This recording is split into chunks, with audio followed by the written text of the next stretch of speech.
it's what theologians sometimes refer to as a now but not yet reality. In that, The now but not yet theologian argument is an insult to the Creator. It is. There isn't a now but a now but not yet. Okay, the answer to this is that nobody did it Jesus's way after the apostles. I'm going to say it over and over again, okay? And this isn't, you can blame the government all you want, okay? I mean, I often blame the government because they too don't surrender to God.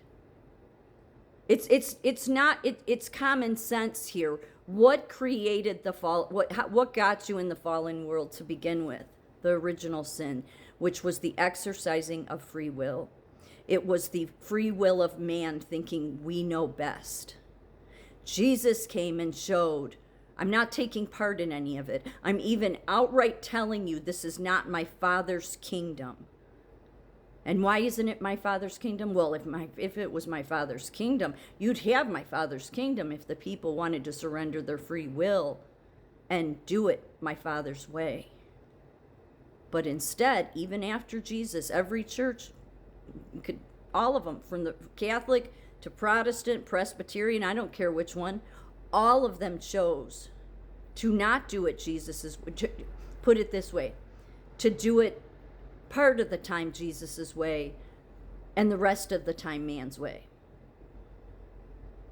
So that whole thing in the Our Father about thy kingdom come, thy will be done, well, when God sees that it's his will that's being done, which is surrender your will temporarily, because then I know you're voting for me.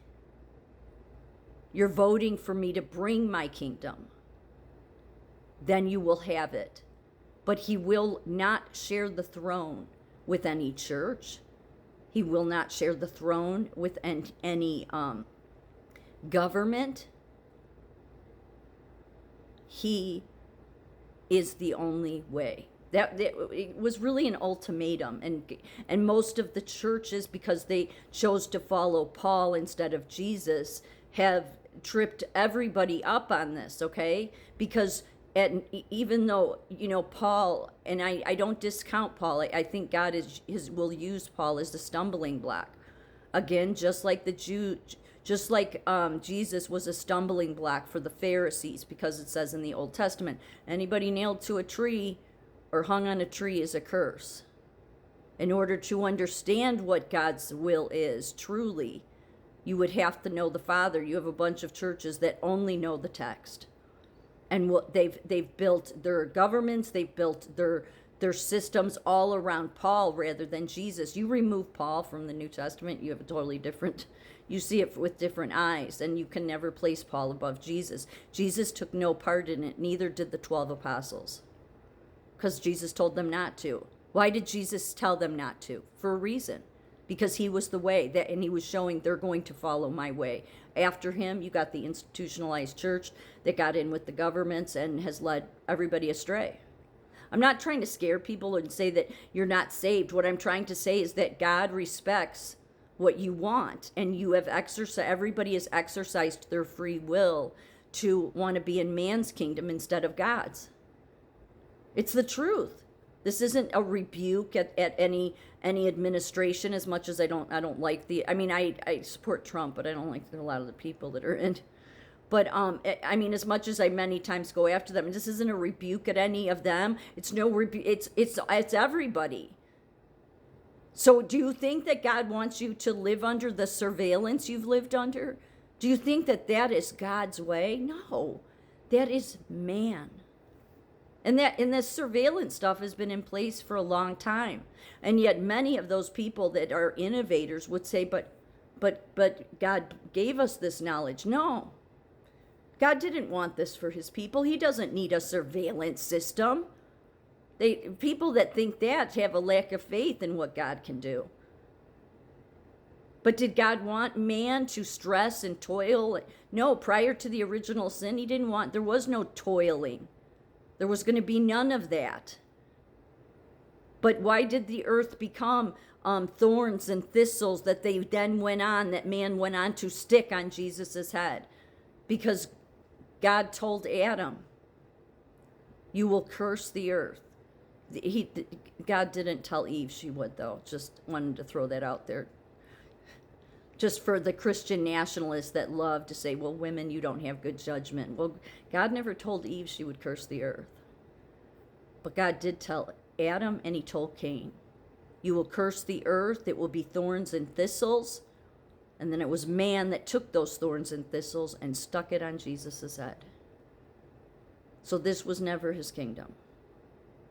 And yet every government, I don't care if it's, the Roman England Empire, the Roman Empire in general, the Europe Empire, the American Empire, wanted to recognize the obvious here, that Jesus's life showed surrender. It didn't show, take part in both. It said, was basically pick. And in order to follow my way, it means you're going to have to exercise your free will and surrender it temporarily back to the Father and have complete dependence on him. And people would say, well, still we'll get people that it doesn't matter. That's what God is waiting for.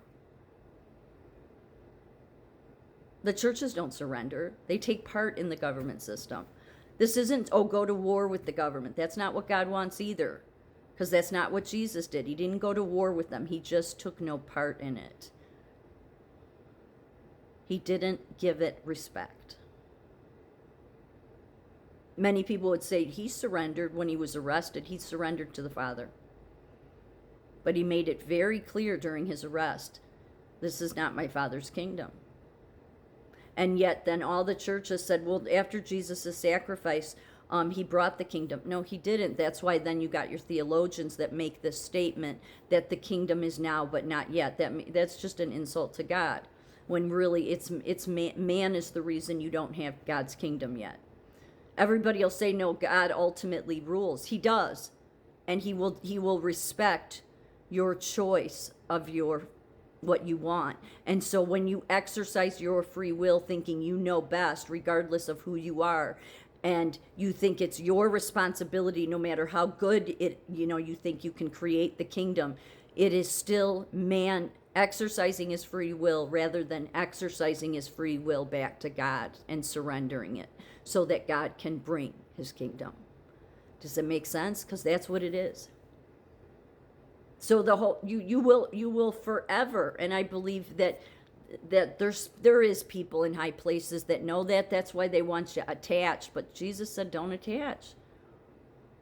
Why didn't he want you to attach? Because the more you attach to it, the more you're going to depend on it, the more you're going to invest in it, and the more you're investing in the very system of man's free will creating it. And what man has done too is said, well, God gave us free will. He wants us to exercise our free will.